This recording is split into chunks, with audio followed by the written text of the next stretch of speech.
Masang nasi orang ini bakal setelah koina orang mampu lagi ya berusaha raga nasi dia tu ada TV apa malu yang sendiri ba ikai nazar ba Sri memainkan Tomis ni nasi tu ada TV orang TV nak begini maka nurut anda saya.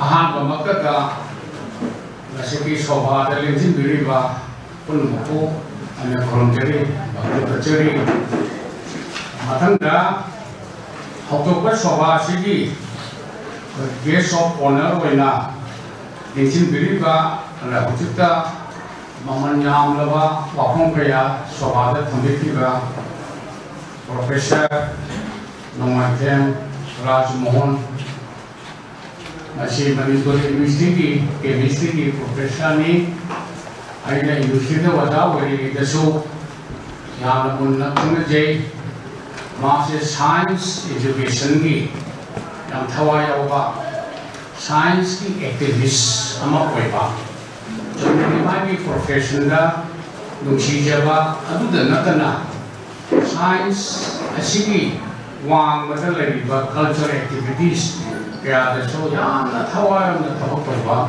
du mo jamani ajawa ni kacai ada siri el Kujeshwar Sharma NPS Assistant Commandant Sipusaina Bakti Kachari Masigi Soba Kai Gujabata Masana Bangi Kaya Yam Yao Hai Ningroi dan Panjaroi Kesiri Umananda Kiran Kumar Salam Tomba Kari Writer Mayam Yawi ada media ini person Mayam Siawi pun Ngokoina Panjari Bakti Kachari Ayo Matan Sangat Lobjaroi Malam di Masigi Function si Aiki ahamada maru ana halan mati mujita ngasahati ke pada Dr. Jodhi Chandra Sanam magi kunci masuk thabaki baruda tahu seminar ni magi baruda su mujik tahu iba kepong adu desu aiki waibawa pun khara tum thingna begini madu na tum pabiro jumna keka maduda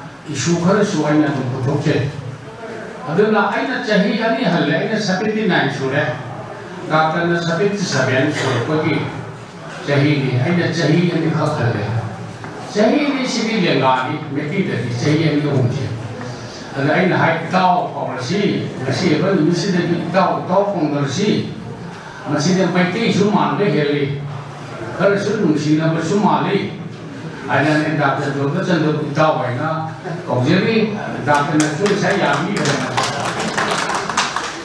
aduna aiki warondi aduda pabiro aina haibi dirba mayam adudi asambada aina highlight tong besi yang lei he adu san sanna haijage Manipuri Nobel kacage branda nei na bila du mari nei na ba yang tien tena osai thamjage mathan silne ba Surji Kumar watam samro bise masih isa tu happy are no happy are machi aini sum puja pada anguk pa nupa mani haijate mana tawi bathabak se samuro ki Surji Kumar se mana tawi bathabak se with dedication tawi with sincerity Manipur society siap buksina tawi aina khalle ba Asumana Surjina Chauko Kumon Angahan di matam tadi Toramatiko Tiang Pagawa Matam tada Surjina Chauko Kotna Tapan Kangko Bunga Bamibo Wemdi Tausi Tombiya Ana Dr. Kumon Angahan tadi Torin dari Laita Mian Singamonda Mana nasi sili bersibina Sumana Sinamadi Kan literature produksi yang nak perlu ada yang nak pay ada tauriba mayam ki khongchasi mana tauriba khongiba mayam si yang phayan ahmad sin thaga chage mathanga Professor Rajmohan ngasi siam nuaiba inaugural function jaw ba misak hongche magi discipline am ta manate Professor Rajmohan Madam Puri ki biography khongthini is a scientist science ki activist ni aduga sababati wai linkin bira se army ke officer ni aina sahti ki sebari ni discipline se amate head manakre even upa Dr. Jodhi Chandra doctor ki simhamde lekam masi Masih ayam ngai bangkoi. Lagi na hujan macam tu interdisciplinary approach. Nasi hari itu science and literacy. Esok yang dah pernah ti. Acung betul betul ultimately sama ni. Kau cakap ke dalam ni approach terkena pani. Aduh na scientist with LinkedIn berbagai case of ownership. Macam creative writer namanya. Chris did his Madame Curie. How was scientist nanti itu? He's a creative writer also. Dr. Chandra Sanasam, my professor, doctor ni lain bagi doctor ni, but he's a creative writer. Doctor ki simpang jadi creative writer yang negara, scientist ki simpang jadi creative writer yang negara. Ada ani si unapa dia lagi saya ki samsat sila unni sama tani. Ada nasi ki soba sila, madu ki Arab kudu mai betul. Orang ni ada isi macam jaga. Macam dah, terminologi dah yang berbela tu ya, yang sambil yang kena tu juga, highlight tu macam tu juga. Nobel aja dari highlight juga bahasa dia. Wari lisan, wari itu tahu lah. Saya si koridor ni tahu lah. Kuna saya sobat tu filosofi wangu lot. Aku si yang na jamun na stage jamun dah lagi. Masih expert amat tahu lah. Wamena kangge samsama yang kunci laga masih tahu lah. Kau siapa terkait oleh. Tam masih di acceptability, maya oleh. Saya si koridor na hai besi aku tahu ini kali kita langsung tahu ya. Ada Nobel sih kali kau dengar, mungkin jamun nari apa. Ayo mau jadi Nobel sih wari coba hai laga yani kali. Baru di kerja bu short story sih wari macam hai ya. Maya accept tahu ya. Nobel wari coba ini hai itu dah. Kau tahu nak tungkai boleh wari coba hai besi ya berapa hai besi review. Masih dah aman namuhai sila Nobel sila. Kau nak bimbela cuba macam ni sih. Miam ni jangan apa mau korupsi ada sesuatu macam ni tu jadi. Ani sudah Dr. Komal di mata besi 1930 dah company centenary celebration lakukan orang. 91 years sudah. Ada nak hujat tinggi di bawah sangkang mayam pun libat kerja mayam sila. Mula kena raga Dr. Komal di mata bi pung di bawah cahi cam di celebration. Cahi makan wali bo. Aji hingi terah kang dia. Jadi mapan wali. Aduh bu, lepas ni pak tunggu miruan sini Dr. Komal di mata bi celebration je. Yang jauh nama si tahu bina bahaya macam mana sih tu jadi.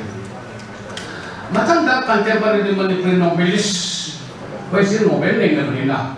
Ayo dah mari kar outstanding weba contemporary Manipuri Nobelis mari ni lobi ya. Dia masih nama lere. Jadi bila lingkili, jadi Dr. Joseph Tandel lere, ada bilin thanga. Si kita contemporary Nobelis mari kai dah. Masih di comparative study yang pasal tahu biwa. Ini samsana mana? Hari bak contemporary Nobelis mari sini Nobel kamai tu bak itu sini comparative study betul dah.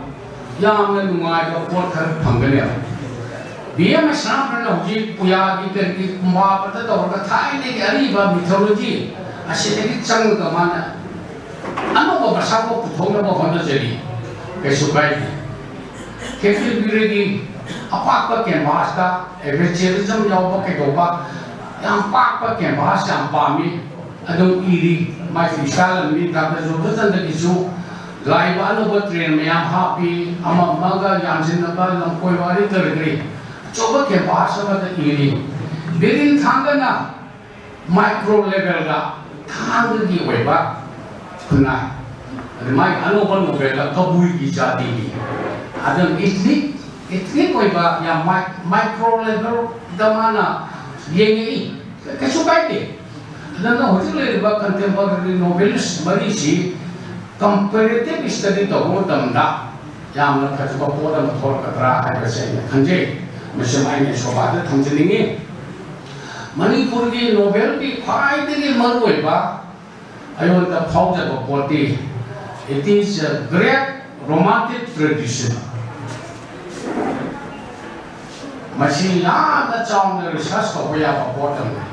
Manipuri literature da maluina Manipuri fiction da leriba romantic tradition se masi phajana mute study to pangthobi khumban daina Dr. Jodha Chandra ki tha da chanu bo asiki journey si masi da leriba romantic tradition ki phajaba se yam la le masi makada wanga pada umari manga changani aisi highlight to ki Panthobiga numpong ito ba nusinaba angak pa passionate romantic love iloy bada lai way na law le ilat the khambaga thuibiga nusinaba angak pa romantic love iloy bada khamba thuibi lai way na pin sai way na lat the borang di sayo mayam lagi lai he chunne ki tai mi ni nusinaba na te lai way ba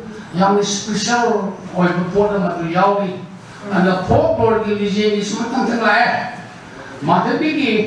Madhabi sacrifice, cinta kecil tanah kota dan nusin bagi pujari mau nak lakriba, silai, jera lai, batang somlai, labang yata lai, somlai, ngaci wapi latest, Dr. Jodha Chandra ini sih ni tu ni sih, thada canu, ayo si doktor lagi sih.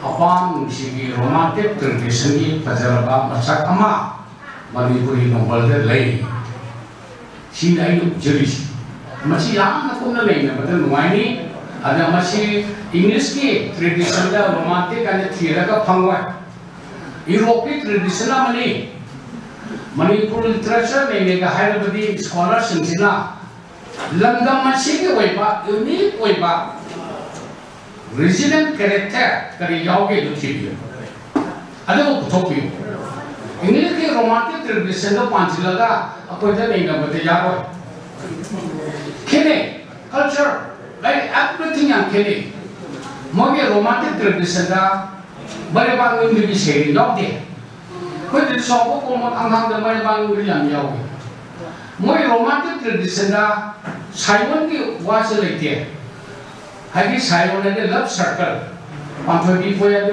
macam poi seleke, poi tradisi lelaki, apa itu di kujibu ni. Ada na nungsi besar, apa itu worship tahu ya. Nungsi besar minum bayar nong wang nak kandan nungsi besar dah, angkat popol nama apa itu ujiri ni, mesti cina, love cina. Betul ni tradisi dah, betul.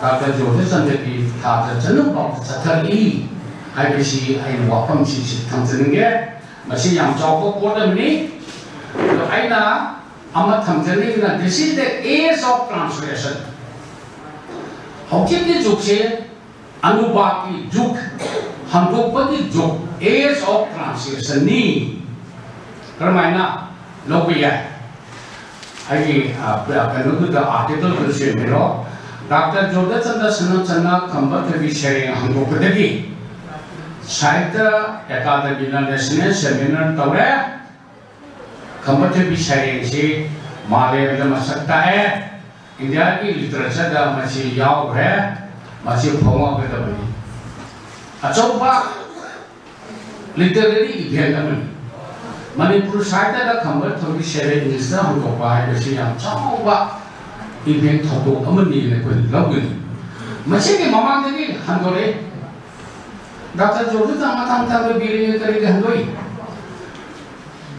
Hindi ki Ramcharitamanas and the power ba handoi adu de ate ti mayam le re oja kunjo namon moderator lo bindo Europea pawa masterpiece mayama handoi ate na so handoi matang handoi Ada Indo-English literature ki pauli ba Muglas Ananda R.K. Narayan adu duhai betul je handoi untouchable se handoi ada oja samchandor sulian cheli untouchable se handoi kana phung ke dobi le bani oji Muglas Ananda ki untouchable ani phangdor adu na ai ni su puja bla hawi ba jahi kharse jahi tara ma kunje masita translation ki chawat di hobong la e and masih the age of translation and copyright masih continue to say writer kuni mangna mai lai khandong na amani tobiu translator yang thopiro aduna da Manipuri literacy masakta ko ngamuduri se translation hai basina oigedori bani aduna hujiti chuksi the age of translation ohensi hai ba wapum si mai samisi thamjage matanga fictional biography se yang wali fictional biography si yang thopiro Mahatma Gandhi की पुंछुवानी सी कोई ना पामा तमदा सोवा तो पोया तुम्हारे तो London चला तो लड़े मच्छी ने फिक्शनल हुई ना कल्पना हाकर इमेजिनेशन हाकना नोवेल तो ना पुथोरे के पापा यम नुमाया ना तो पाते लंगा फिक्शनल बायोग्राफी सी याम पॉपुलर ओए मणिपुर देती तमो क्षेत्र प्रिया से डॉक्टर बबोने की मचान पाचे माना मागे फादर के मरुंगा बायोग्राफी में की यहाँ ना फिक्शनल बायोग्राफी में बसी उसी मथंग तंग टोकेरो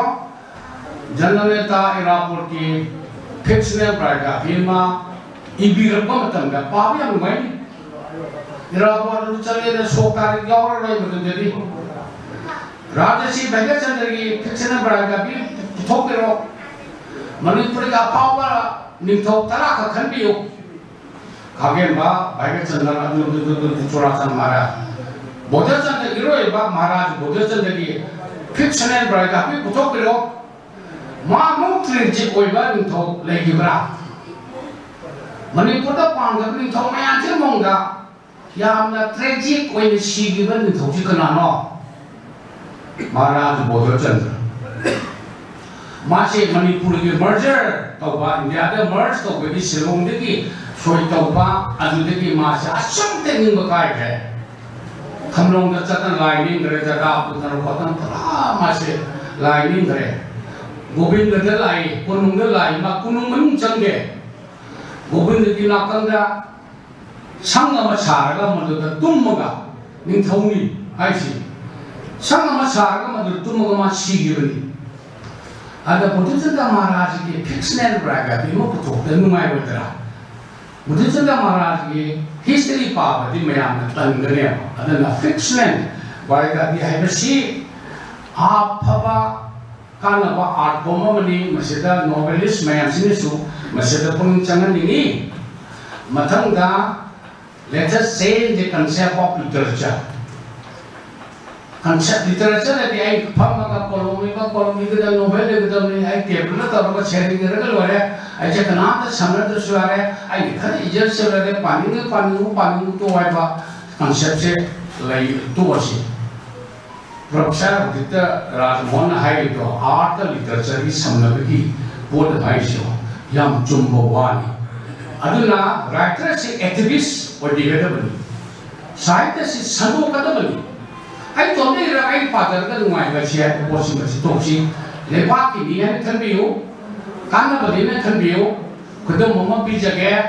कोई लेशियम्बा एपी ना वनरेबल एपी ना उखुलगा मागी विलेज अमा मासी मॉडल विलेज उन्हें लोकल है उखुल की विलेज अमा मददमाना करी है कि कोई खबर दे थे ना बता आइना उखुल की विलेज ही आइना लोकल है शंकर लगनी थाइना मणिपुर की निथवा में ना हर वक्त खुंगंग सिद्धि उखुल की नुबी में लोबी है याम नुशी है मसी पा बता न्यूज़ दा अयो ना याम रिस्ट्रिक्ट हुआ अयो ना मागी के मतलब पाव डाल सिद्धि मतान से ना मणिपुर की कवि राइटर फोकलिस्ट कई दो वर्ग ले गिरी दे प्लीज गो तो उखुल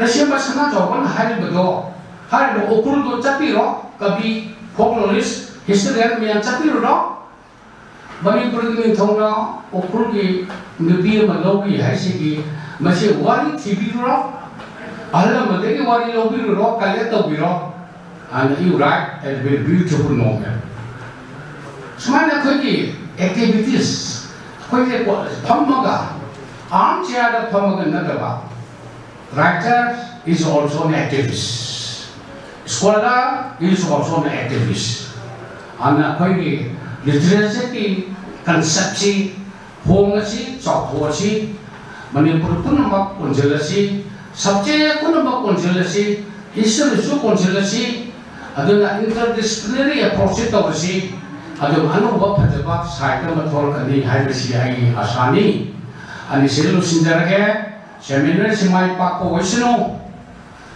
leader mayam kari ke paper leader mayam na anu no ba phajaba mayam ma puthor ko wisnu madu khanan ngai he namai pak phajaba seminar ma soi ko kodani hai bisi aina sa ta jari si hai ga mayam ma khon yamna phajaba koi puna maki Dingsin diri ba mayam pun maki mari ni bahiram da pun thoga pirona anan ba thona bibi ni ba namal yam no wai thangin ba nasi gi kai kun nazar ba athoi ba ti ti thon lan da dingsin diri ba sri nomai ten tomisin ngam kai le tin thaga ko khong sari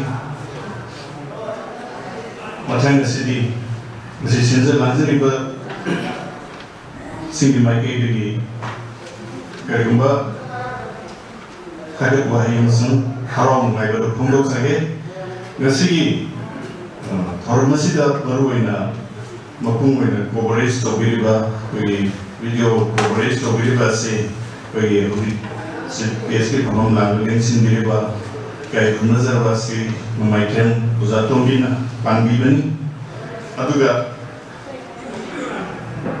tay basinda lanjari ba, New Sigma Sanstana Sidida, Manipur University Professor, Associate Professor, was a William Santibalana. The Parising of Mamasu Pangiri, Masjid Maka, Raum Laigam, Sunkarua Pondoksai, Adugahum Subada, P.A. Soba, Udang Koiluana, Sigma Seminar Sigi, Benaram Sung Text, Background Singlase. Sana sida Pangiri masih ada mukasu harau mengai langsung kalau ke pemuruk seri. Masa nasi di kau pergi sesi lojil pergi mata yang orang tu na nasi si kami orang sesi lasi kalau mampu pemlang dengan sendiri bah ikai kunazar bah serial punjesor sama MPS Assistant Commandant 6 Battalion Manipur Rifles na kasi orang mampu keluar pipiran na bagian motor nolong na ngasari. Ay di semua saksi sih ya, kan masih function sih kayak itu tuh nih, dua ini nak project mana jauh lagi, semua sangat sepuluh jabah kita yang mana, kan udah ngasih chief guest ini sendiri, bisa nama simptom deh.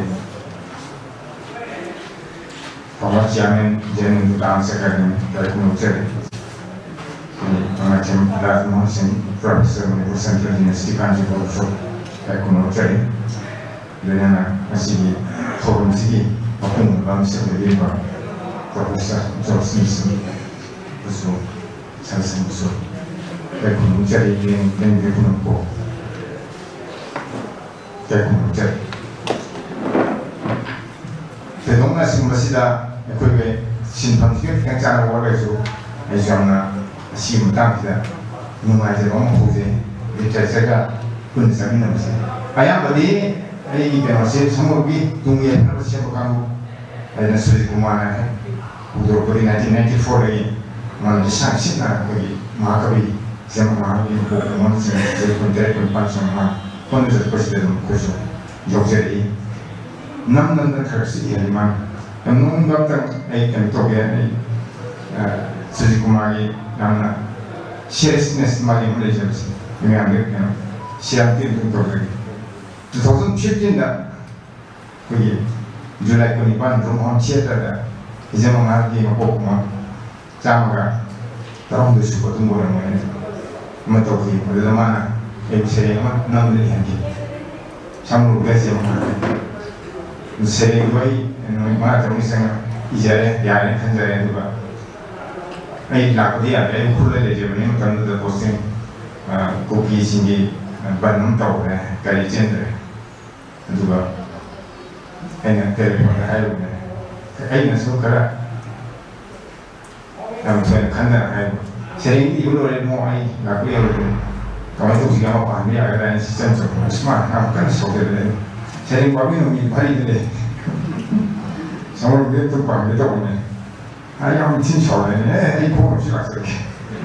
이거 갖다 쓰더래 되게 또 보니까 이거다 비행이 하는 것이 뭐다. 군대에 독서에 이 근수 이 수행 공서는 시칼에 일단 되게 dumbalai kan ni nang ni jadi tu dah kami satu rumah ni kalau ada sih kong sekali kong satu di rumah tu lai sport suka tu enggak kau pada brand yang mana tu buat macam ni apa dari kong satu di rumah dari lah ada ni kar dari tu lai ada di tanah orang jadi boleh saya kau ada ada tu apa dan dia macam hera satu orang bersama yang berpokok union le, itu orang yang mau telepon doa ni dia orang, nanti yang tahu ni mai tahu kan, tu mau cerita tahan boleh na, semua budak zaman jadi bawah jadi mesti sudah kumagi kredit ni hai, mana nang sendiri kena, jadi mati sharing kasih kerja di bawah tu kau boleh kerja jauh kena, tahu, masih yang serius ni semua magi jadi, mai mama asbab mama ibu lagi mau kau tinggal saja.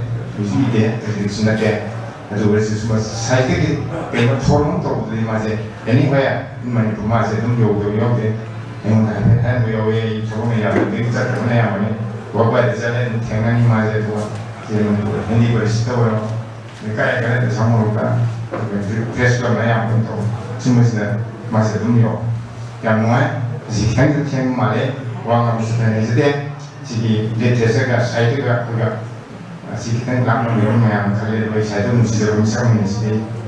Jadi orang tu juga, yang nak mengajar apa, ngajar apa, betul tak? Jadi 16 November ada, kerana ni profesor Joe sendiri, jadi semua apa, kamu tu bisa tu kan yang mana, tu komen ada yang jauh malam komen ini mana, tu thal sana, jadi sendiri, si paham tu ni yang ada. Tapi yang tamu yang dua tamu yang jauh, ada isu ni na, kan pada jika kan society jika kan mana mana kasih pada, kan society orang ni mula sih, yang mana hingga ada hingga dia rumah jauh, nama ni perempuan orang dah hingga itu, kan macam dia dunia na kana tension ada mana boleh, lepas dalam hidupnya pergi. Mereka tahu ni namanya ni bagi semua hingga kita bagi mati mempan dia ni semua ada yang tu pak le, tamu ada koi pak le hingga kita bagi semua ni lagi. Dan kalau kamu perdiwali ba, mesti orang mesti ikat ke thokti ni kan je. Perdiwali ba macam apa kita yang tu kita kira mana, koi perdiwali mana dia kan tu semua dia saya kemana kita mesti kan je. Ada resources mana nama di usia ni betul je, macam pun tak ni. Jadi leman pun kan hai, jadi biasa je. Si iru di tu ni macam tak kerja di tu saja. Kalau macam di city banyak sana ni, outside le mesti yang le macam di city mesti kan siapa ni. Macam ibu tu suap kan city ni macam jadi ibu ni macam inspiration dan tu ni. Ibu itu kan di city tu dia nak. Bayang, harus simpan boleh naik haji ni pun, awal ini muda kan ini bah, kalau tu dia saya isu juga bah, satu, jadi macam ni kan tu tapi bah, mana kan ia bah kan, season ni bah tu kan ia bah, kualiti ni kan isu ni sikit ni kan, isu kumagi kalau muda siapa, kualiti ni pun dia, so ni sikit, so ni panah ni harus orang tambah kan, ini adalah thank you. Segi turun mapuna Yoruba waru kibiran bagi namanya. Kata presiden koi mapung wajib seminar ke turun kampung bagi mata nuri orang.